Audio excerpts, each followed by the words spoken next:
Hey guys, Atticus and I are here to reflect a little bit about how in the early 1800s you had movements in which Americans felt that if human beings just simply made the right choices, they could actually perfect humanity.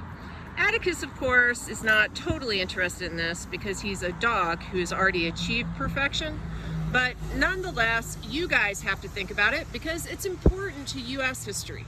So the first thing you need to take note of as you're reading your final chapter in this unit is the Second Great Awakening. We've already discussed the First Great Awakening with George Whitefield in the 1700s. The Second Great Awakening is going to be a blossoming of evangelicalism.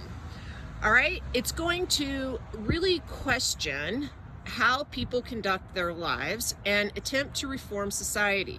In the South, people are going to say, hey, maybe we shouldn't sleep with whores. And maybe we shouldn't drink too much and beat our wives. And on occasion when we do that. And which was never socially approved of, by the way. But maybe we shouldn't drink too much. And maybe we shouldn't have duels. You know, I know honor is important, but maybe we should think about how that's not productive.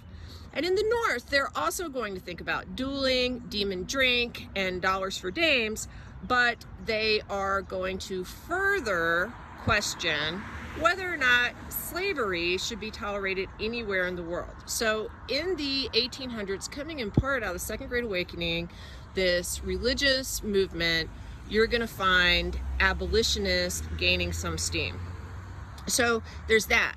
Also, there are going to be some strange other movements that take place in the early 1800s, little utopias that are formed, little communal places, little communes. Like, we don't think about this stuff. There was free love, man. Free love in the 1800s. There were guys like Ralph Waldo Emerson who, set himself up on a farm, like where everyone shared the work, like a bunch of little communists. Which, by the way, Nathaniel Hawthorne thought was hilarious. He went and wrote an entire novel about how silly this entire experiment was. Now, whether or not people can perfect themselves with their choices, that is something I will leave to you. Out of this period comes reform. That was important. Out of this period comes a religious revival. That was important. Out of this period, you find some really big names like Lyman Beecher, who is the father of Harriet Beecher Stowe. She's going to write a book, a little book, very important book. If you don't know what book I'm talking about, you probably need to figure that out, Harriet Beecher Stowe. And these are the things you need to look at today. All right? My perfect dog, Atticus and I, are going to move on.